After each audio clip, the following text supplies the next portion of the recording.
নমস্কার। আজকের গল্পটি হচ্ছে ডাইনিং টেবিল। লিখেছেন রমাপদ চৌধুরী।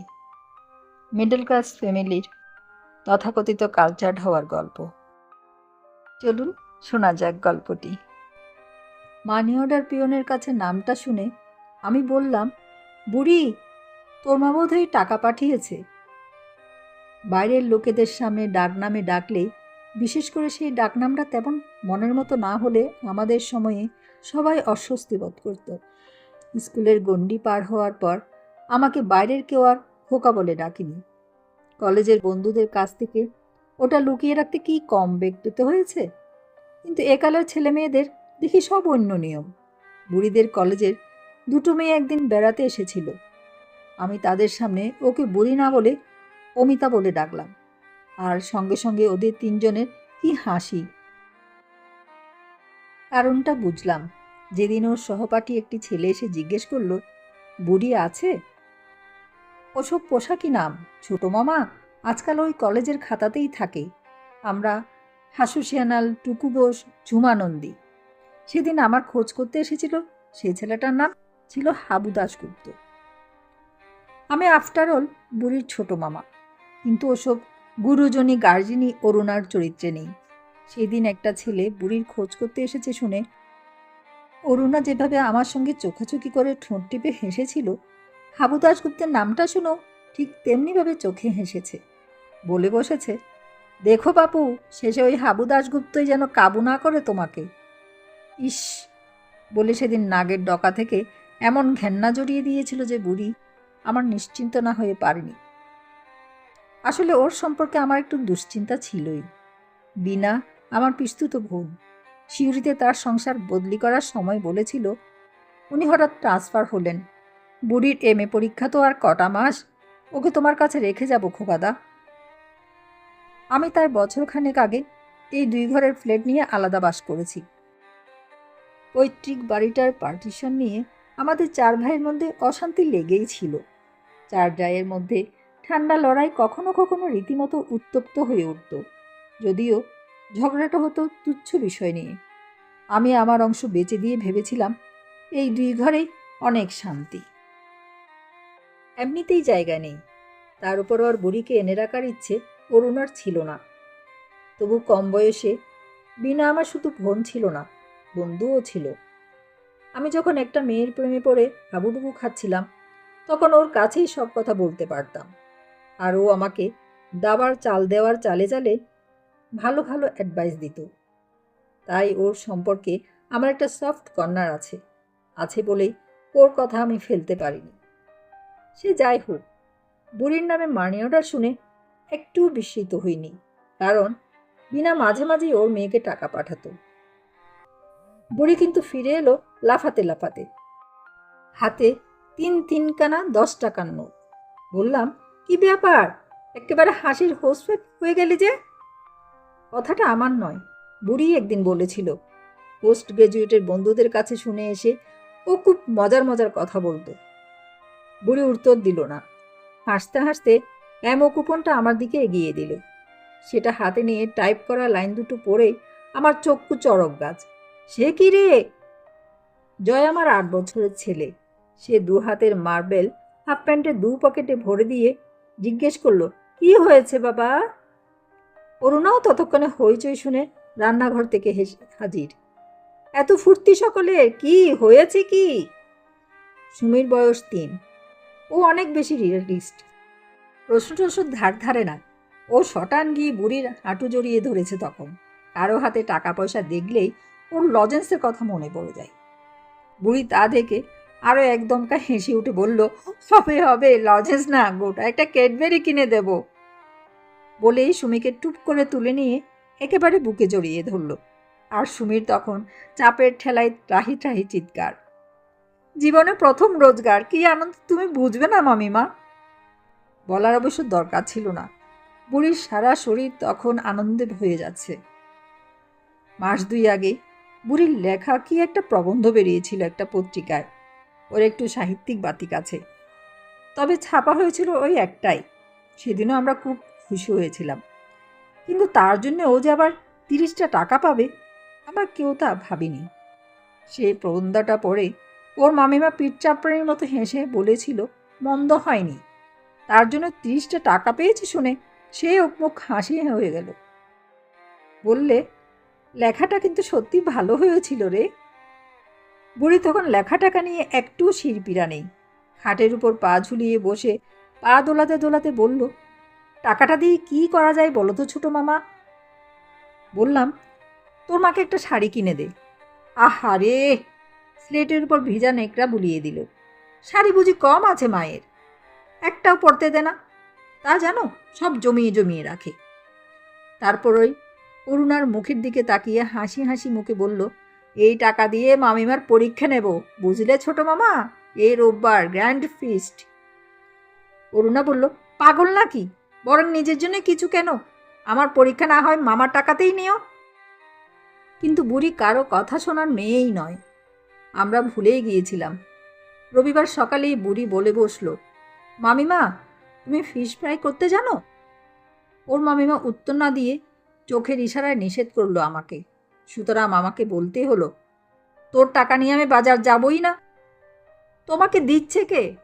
বুড়ি বলে বসল, আমি নিজে বাজারে যাব। মেয়েরা আজকাল বাজার যায় না নাকি? অদ্ভুত জেদ মেয়েটার, কিছুতেই ছাড়ল না। জয়কে সঙ্গে নিয়ে নিজেই চলে গেল প্লাস্টিকের বাস্কেটটা হাতে ঝুলিয়ে। ঘণ্টা দেড়েক পরে ফিরে এলো, প্লাস্টিকের ঝোলায় একটা গোটা ইলিশ, আরও কি কি সব। কিন্তু মুখে তখন আর হাসি নেই, বেশ নার্ভাস নার্ভাস দেখাচ্ছে। ফর্সা মুখটা লালছে, ঘাম চকচক করছে। হাঁপাতে হাঁপাতে বলল, আরে ভাস, বাজার করা খুব ডিফিকাল্ট ছোট মামা। জয় হেসে উঠে বলল, জানো বাবা, বুড়িদিনা বাজারে গিয়ে শুধু ঘুরছে আর ঘুরছে, কি কিনবে ঠিকই করতে পারছে না। তারপর হঠাৎ বুড়ির দিকে তাকিয়ে বলল, গোটা ইলিশ কিনেছি দেখে লোকগুলো কেমন তাকাচ্ছিল।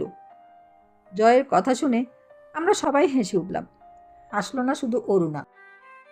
বাজার করা চেয়ে রান্না করা কত যে ডিফিকাল্ট তা আন্দাজ করে নিয়ে আমি আর অরুণার দিকে তাকাতে সাহস পেলাম না। খেতে বসে কিন্তু দেখা গেল সত্যি সত্যিই ফিস্ট। বুড়ি তার মামিমার সঙ্গে সেই যে রান্নাঘরে গিয়ে ঢুকলো, তারপর ওদের হাসি চিৎকার ব্যস্ততায় বেশ বোঝা যাচ্ছিল অরুণা তখন আর একটু বিরক্ত নয়। এই ছোট্ট ফ্ল্যাটের ওদের কিচেন যেন রীতিমতো বিয়ে বাড়ি। মাঝে মাঝে নানা রকমের সুস্বাদু গন্ধ ভেসে আসছিল, আর তার সঙ্গে ওদের হৈহল্লা রসিকতা। 12টা না 1টা, ঘড়ি তো দেখিনি। তাড়াতাড়ি স্নান সেরে এসে দেখি মেঝেতে সব কটা আসন পেতে জলের গ্লাস সাজিয়ে বুড়ি পরিবেশন করার জন্য রেডি। জয়, সুমি, এমনকি ওর মামিমাকেও জোর করে বসিয়ে দিয়ে বলল, ভয় নেই, সব একসঙ্গে খাবো আজ, আমিও বসবো। থালার চারপাশে বাটি প্লেট ইত্যাদির দিকে তাকিয়ে আমি বললাম, সব টাকা শেষ করে এলি নাকি? বুড়ি হেসে বলল, ভারী তো 30টা টাকা। একটা গোটা ইলিশের দাম কত জানো? নিজেদের জন্য এত খরচপত্র কিংবা এত রান্না বান্নার ঝামেলা দেখা তো অভ্যাস নেই। কাউকে নিমন্ত্রণ করে খাওয়াতে হলে তবে এসব ভাবা যায়। তাই বললাম, আপিসের অতুলবাবুদের বাড়ি সেবার খেয়ে এসেছিলাম, তাকে নেমন্তন্ন করলে হতো। বললাম, বুড়ি, তুই তো তোর বন্ধু ঝুমাকে বলতে পারতিস।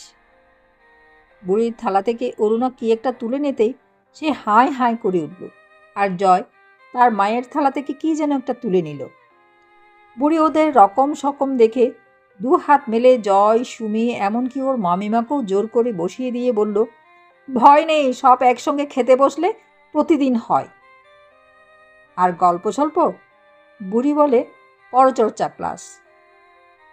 তবু এত সব শুধু নিজেদের জন্য? বললাম, এতই যখন হলো ওদের নেমন্তন্ন করলেই তো হয়ে যেত। তা শুনে বুড়ি আর তার মামিমা পরস্পর চোখাচোখি করে হাসল। বোঝা গেল দুজনে এর আগেই এই সম্পর্কে আলোচনা করেছে। ওরা হয়তো চেপে যেত। জয় অত শত বোঝে না, ওদের কথাবার্তা শুনেছে বলেই ব্যাপারটা প্রকাশ করে ফেলল। বলল, ওদের তো খাবার টেবিল আছে, অতুল কাকাদের। খাবার টেবিল মানে? Dining table.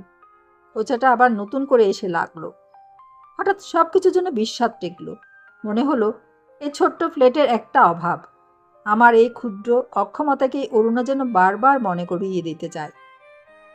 আমাদের 4 ভাইয়ের মধ্যে পার্টিশন হবার আগে আমরা যখন ওই পুরনো পৈতৃক বাড়িটাতে থাকতাম, তখন একবার ডাইনিং টেবিলের কথা উঠেছিল।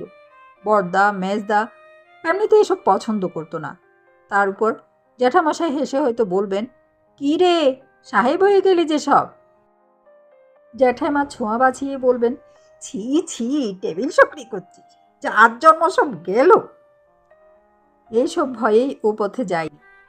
এখানে তো আমি নিজেই রাজা, এ কার পরোয়া করে। আর একটা ডাইনিং টেবিল, কী বা তার দাম? সংসার যতই টানাটানির মধ্যে চলুক, একটা ডাইনিং টেবিল কি আর চেষ্টা করলে কিনতে পারতাম না? খাবার টেবিল নিয়ে জল্পনা কল্পনা অবশ্য এই বাসায় উঠে আসার পর থেকেই চলছিল। খুকির মা আমাদের বাসন মাজার টিকে ঝি, মাসের মধ্যে বিনা নোটিশে 3-4 দিন কামাই তার লেগেই আছে। আর সে সময় অরুণার মেজাজ একেবারে তিরিক্ষি হয়ে থাকে। খুকির মা ফিরেছে আজ, মামিমার মেজাজও নরম, দেখেছ ছোট মামা? রাত্রে খেতে বসে বুড়ি একদিন রসিকতা করে বলেছিল। কথাটা সত্যি, সত্যি বলেই অরুণা রেগে গুম হয়ে গেছিল।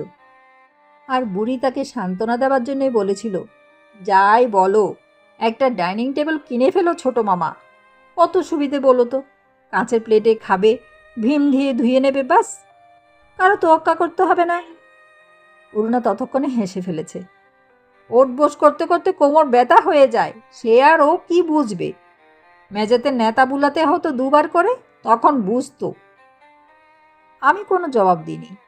জয় যখন তার মার কাছে শোনা কথাটা শোনালো, বাবা তুমি কিন্তু খুব কিপটে, তখনও না আসলে একটা খাবার টেবিল কেনা প্রায় ঠিকঠাকই করেই ফেলেছিলাম মনে মনে।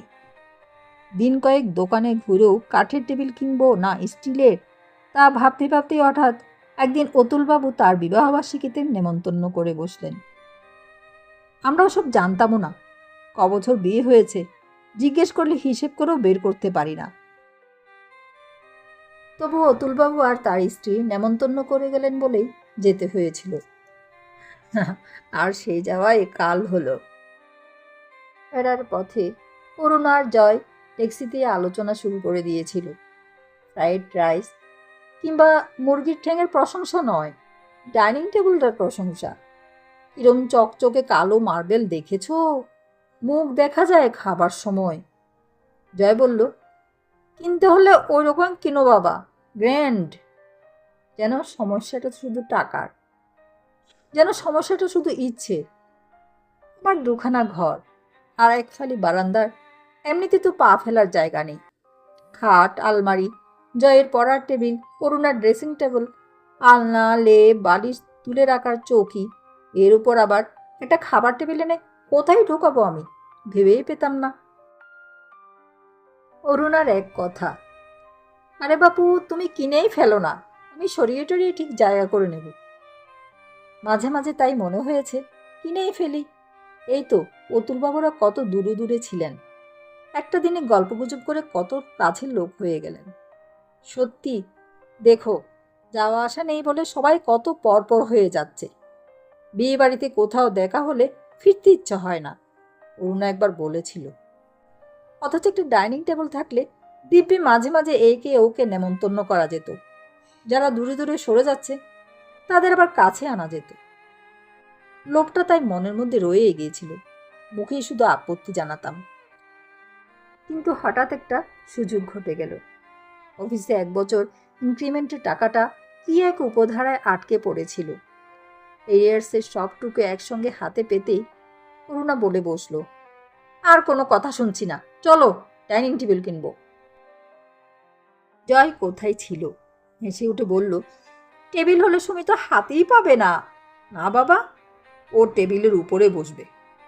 বুড়ি ধমক দিল, তুই থাম, তুই নিজেও নাগাল পাবি না কি? তারপর হেসে বলল, একটু বড় দেখে কিনো মামিমা, 2-4 জন বাইরের লোকও তো আসবে মাঝে মাঝে।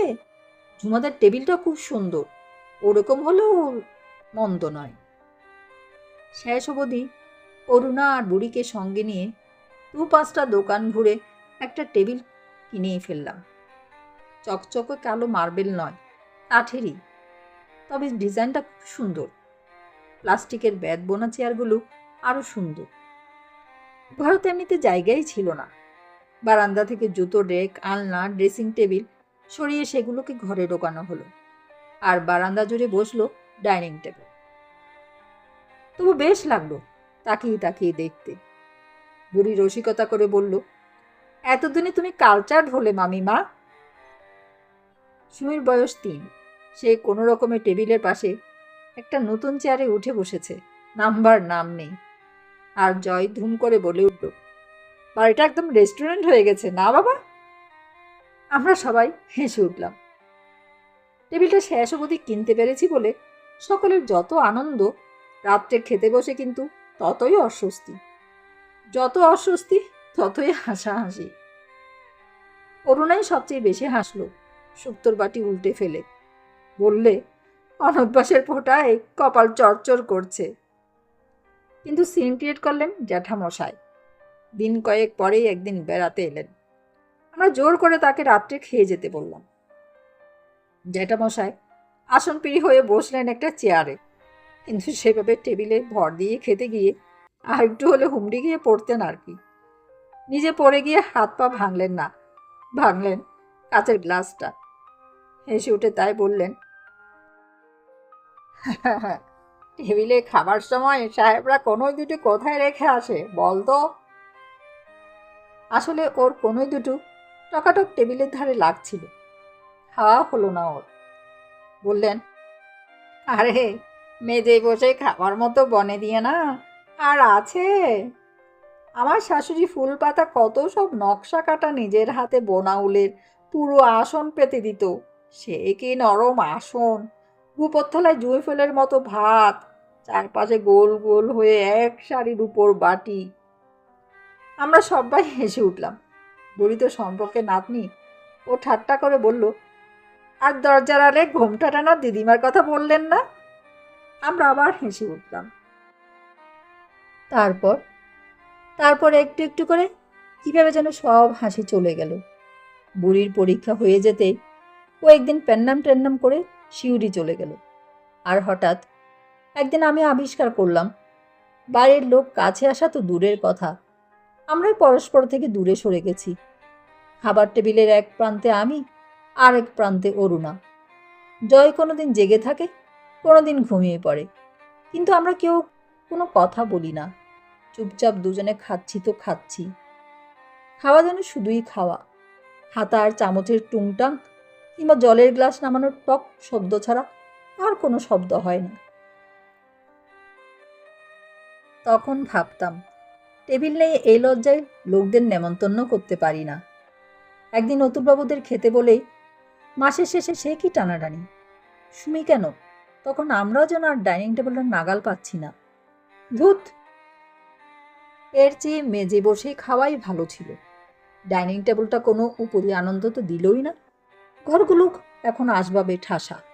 খাট, আলমারি, বাক্স, বিছানা, ড্রেসিং টেবিল, পড়ার টেবিল, দুখানাটা তো ছোট ছোট ঘর। নড়াচড়ার উপায় নেই। ঘর যেন আমাদের জন্য নয়, আমাদের আসবাবপত্র দেখানোর শোকেস শুধু। এত যখন অসুবিধে, একটা বড় ফ্ল্যাট নিলেই হয়। অরুণা একদিন রেগে গিয়ে বলল। এর আর কি উত্তর দিব? আরও বড় ফ্ল্যাট, আরও জায়গা, কিন্তু কতটুকু জায়গাই বা লাগে মানুষের? টলস্টয়ের গল্পটা মনে পড়ল। কবর হলে 3.5 হাত, আমাদের তো তাও লাগে না। 7 টাকার কাঠ আর 3 ঘন্টা চিতার উপর বিশ্রাম। বারে, তা বলে একটু হাত পা ছড়াবার জায়গা থাকবে না? অরুণা বলল। সত্যি, আর একটু জায়গা দরকার, একটু হাত পা ছড়াতে চাই। সুতরাং ঘরগুলো ক্রমশই বড় হতে লাগলো, ঘরের সংখ্যা বাড়তে লাগলো। সামনে সবুজ ঘাসের লন বাড়তে বাড়তে সামর্থ্য ছাড়িয়ে কল্পনা হয়ে গেল। তারপর কল্পনাতেই সেই জায়গাগুলোই প্রয়োজনের আসবাব ঠাসতে ঠাসতে সেটা আবার ছোট হয়ে গেল। হয়তো একটু অন্যমনস্ক হয়ে গেছিলাম। তাড়াতাড়ি অফিস বেরোতে গিয়ে জোর একটা ওঁছুট খেলাম ড্রেসিং টেবিলটায়। সঙ্গে সঙ্গে আয়নাটা উল্টে পড়ে ঝনঝন করে ভেঙে টুকরো টুকরো হয়ে ছড়িয়ে পড়ল মেঝের উপর। যন্ত্রণায় পায়ের বুড়ো আঙুলটা টিপে বসে পড়লাম আমি। রাগে বলে উঠলাম, আসলে ফ্ল্যাটটা যেন ওরাই ভাড়া নিয়েছে, আমরা শালা সব উদ্বাস্তু। আমার মুখে শালা শুনে কিনা জানি না, জয় হি হি করে হেসে উঠল। হেসে উঠে বলল, ডাইনিং টেবিলে সব জায়গা খেয়ে নিয়েছে না বাবা। কেমন লাগলো গল্পটি আপনাদের? প্লিজ কমেন্ট করে জানাবেন, আর চ্যানেলটি সাবস্ক্রাইব করে পাশে থাকুন। ধন্যবাদ।